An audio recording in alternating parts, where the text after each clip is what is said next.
Hello दोस्तों, welcome back to Sudhanshu official. और आज की वीडियो में हम पढ़ेंगे भाषा और आधुनिकता, जो कि आपके क्लास 12 के चैप्टर नंबर 3 में दिया है। और ये चैप्टर बहुत ही व्यवहारिक और हमारे जीवन में परिवर्तन लाने वाला चैप्टर है, जिसे हमारे लेखक हैं आंध्र प्रदेश के जी सुंदर रेड्डी जी। तो चलिए चैप्टर को स्टार्ट करते हैं। हमारा जो पाठ है भाषा और आधुनिकता, ये सुंदर रेड्डी जी द्वारा लिखी एक बहुत ही सुंदर सा निबंध है। ये पाठ पढ़ने से हमारे जीवन में बहुत सारे परिवर्तन आ सकते हैं। तो चलिए मैं इस चैप्टर के एक एक टॉपिक को समझाऊंगा, जिससे यदि एग्जाम में आया तो आप पूरे नंबर पाने की कोशिश करें। चलिए पहला टॉपिक देखिए, जो दिया है भाषा परिवर्तनशील है। सबसे पहले ये समझने की कोशिश कीजिए कि भाषा क्या होती है। हम अपने दैनिक जीवन में जो भी भाषा बोलते हैं वो हमारी भाषा कहलाती है। जैसे हम भोजपुरी में बोलते हैं तो हमारी भोजपुरी भाषा, हिंदी में बोलते हैं तो हमारी हिंदी की भाषा, अंग्रेजी में बोलेंगे तो अंग्रेजी की भाषा। यानी जो भाषा हम दिनचर्या में अपने दैनिक जीवन में बोलते हैं वो हमारी भाषा कहलाती है। लेखक कहता है कि भाषा हमेशा परिवर्तन होता रहता है, इसलिए भाषा परिवर्तनशील होती है। यानी जो भी हम भाषाएं अपने दैनिक जीवन में बोलते हैं ना, वो भाषा दिन प्रतिदिन बदलती रहती है। और परिवर्तन का अभिप्राय ये है कि उसमें नए भाव आते हैं, नए शब्द आते हैं, नए मुहावरे आते हैं, नए लोकोक्तियाँ आती हैं, नए शैलियाँ आती हैं। ये निरंतर आती रहती हैं। आप ही सोचो दोस्तों, आप जब छोटे रहे होंगे तो किसी से बात कर रहे होंगे तो वो आपके पास भाव, शब्द और शैलियाँ नहीं होंगी। लेकिन अब यदि किसी से बात करना होगा तो वो सब भाव, शैलियाँ सब कुछ आ जाए होंगी। हमें बड़ों से कैसे बात करना है, छोटों से कैसे बात करना है। फिर हमें नेक्स्ट लाइन में हमसे बता रहे हैं कि भाषा परिवर्तनशील तभी होती है जब उसमें नवीनता का संचार होती है। नवीनता जहाँ है वहाँ सुंदरता है। नवीनता का मतलब ये है कि हमें अपनी भाषाओं में नए नए शब्दों का प्रयोग करना पड़ेगा, तभी हमारी भाषाएं सुंदर होंगी। और सुंदर जब होंगी तो वो समृद्ध भाषा कहलाएंगी। फिर लेखक आगे की लाइन में कह रहे हैं कि भाषा जिस दिन स्थिर हो गई उसी दिन से उसमें क्षय आरंभ हो जाएगा और वह नए विचारों और भावनाओं को वहन करने में असमर्थ होने लगेगी। यानी लेखक इस टॉपिक में हमसे जानते क्या कर रहे हैं, वे कह रहे हैं कि जिस दिन हम अपनी भाषाओं में अपने नए शब्दों, नए मुहावरे और नए शैलियाँ बोलना बंद कर देंगे, यदि जैसे हम बोल रहे हैं किसी से वैसा ही भाषा अगर बोलते रह गए, तो हमारी भाषाएं दिन प्रतिदिन क्षय होने लगेंगी।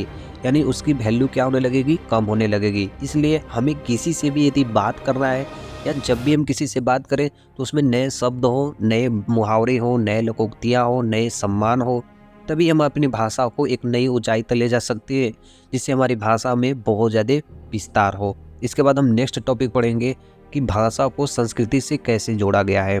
इस टॉपिक में मैंने बताया, जानते हैं दोस्तों, कि जो हमारी भाषा होती है ना, उसी से पता चल जाता है कि आदमी का व्यवहार कैसा है, आदमी की संस्कृति कैसी है। और ये देखिए दोस्तों, यदि कोई आपसे व्यक्ति एक सुंदर शब्दों से बात करता है तो आप उसके जानेंगे कि व्यवहार बहुत ही उच्चतम है। लेकिन वही एक व्यक्ति आपसे अभद्र तरीके से बात करे तो आप उसको कहेंगे कि ये आदमी सुंदर नहीं है, ना ही इसका व्यवहार सही है। दूसरे टॉपिक में लेखक भी मान रहे हैं कि जो हमारी भाषा है वो एक संस्कृति का अंग है, और संस्कृति का संबंध परंपरा से बता रहे हैं। क्योंकि परंपरा इसलिए कि हमारे मम्मी पापा, दादा दादी जो भाषा बोलते आ रहे हैं, हम भी वही भाषा बोल रहे हैं। हाँ, लेकिन जो हम भाषा बोल रहे हैं वो गतिशील हो सकती है और परिवर्तनशील भी हो सकती है। फिर दूसरे टॉपिक में वो बता रहे हैं कि जो हमारी भाषा की गति का जो संबंध है ना, वो विज्ञान की प्रगति से है। जो नए नए आविष्कार करते हैं वैज्ञानिक, उसकी संस्कृति से कोई प्रभाव नहीं पड़ता है, बल्कि उसे परिवर्तित करते हैं। यानी जो भी नए आविष्कार हो रहे हैं उससे संस्कृति पे कोई भी प्रभाव नहीं पड़ता है, बल्कि वो हमारी भाषा को परिवर्तित करते हैं।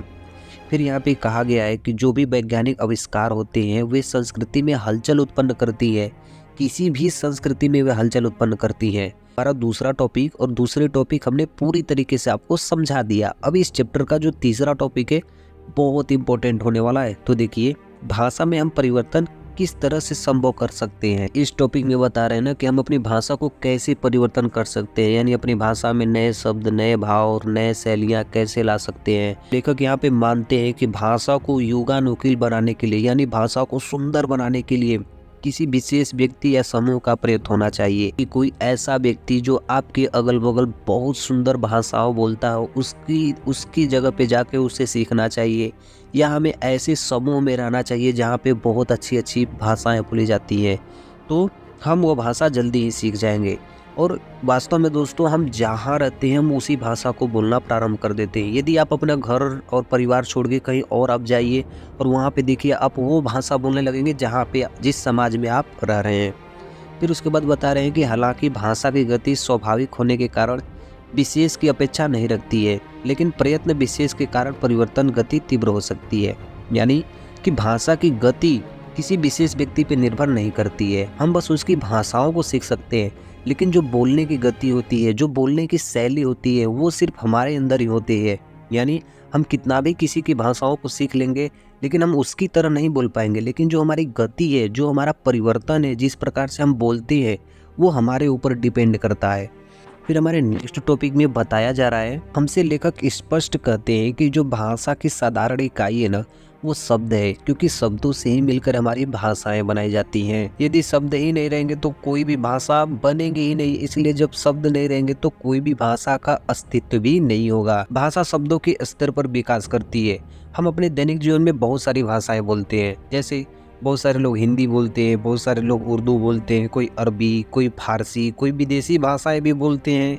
तो हर एक भाषाएं ये शब्दों से ही मिलकर बनी होती हैं। फिर अगली लाइन में बताया जा रहा है कि भाषा के नवीनीकरण या शुद्धिकरण का आशय यह नहीं है कि दूसरी भाषा से आए शब्द में परिवर्तन करने का प्रयास करें। यानी भाषा को नवीनीकरण और शुद्धिकरण करने का तात्पर्य ये नहीं है कि कोई दूसरी भाषा है तो उसकी भाषा को अपने में डालें, बल्कि ये है कि उसमें उसी भाषा के सुंदर शब्दों, नए शब्दों और नए शैलियों का प्रयोग करें। अर्थात मैं आपको एग्जाम्पल देता हूँ। मान लो हम आपसे बात कर रहे हैं, ठीक है, तो कोई कह दिया कि तू जो वहाँ से किताब लेके आओ, ये शब्द क्या है, थोड़ा सा खराब भाषा है। यदि वही आपसे कोई सुंदर से बात करे, भैया जाइए और वहाँ से एक किताब लाके हमको दे दीजिए, तो इस भाषा में हमें शैली भी मिली, इसमें व्यवहार भी मिले और इसमें हमें गुण भी मिले। तो वही करें कि भाषा का मतलब ये नहीं है कि कोई भाषा है तो उसको दूसरी भाषा उसमें डाल के हम प्रयोग करें, बल्कि उसी भाषा में हमें नए शब्द और नए व्यवहार उत्पन्न करने हैं। चैप्टर के लास्ट टॉपिक में बताया गया है कि भाषा की व्यवहारिकता एवं उसका प्राण तत्व। तो जो भाषा का नवीनीकरण हुआ था ना, उसमें कुछ पंडितों और आचार्यों की दिमागी कसरत बनी थी। यानी जब शुरू में जब भाषाएं आई थी ना, तो पंडित और विद्वान ही इस भाषाओं को ज़्यादातर जानते थे, इसलिए भाषा गतिशील नहीं हो पाती थी। फिर इसका सीधा संबंध जनता से किया जाने लगा। यानी जो भाषा जनता और जनता के लोगों द्वारा ज़्यादा प्रयोग की जाती थी या जनता के द्वारा ज़्यादा बोली जाती थी, वही भाषा बहुत सारे लोगों के द्वारा स्वीकार भी की जाती थी। यानी आप ही देखिए दोस्तों, अपने अगल बगल बहुत सारी भाषाएं तो बोली नहीं जाती है, केवल एक ही भाषा बोली जाती है जहाँ पे आप लोग रहते हैं, ठीक है। तो जो जनता के द्वारा ज़्यादा भाषाएं बोली जाती है, वही भाषा को लोग स्वीकार भी करते हैं। और लेखक इसमें कह रहे हैं कि जो भाषा जितनी ज़्यादा जनता के द्वारा स्वीकार की जाती है, वह भाषा उतनी ही ज़्यादा स्थायी होती है।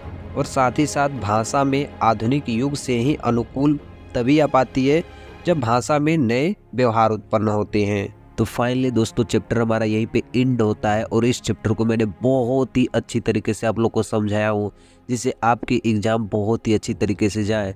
और हाँ दोस्तों, भाई को सपोर्ट करो और चैनल को सब्सक्राइब करो। मिलते हैं नेक्स्ट वीडियो में, तब तक के लिए जय हिंद।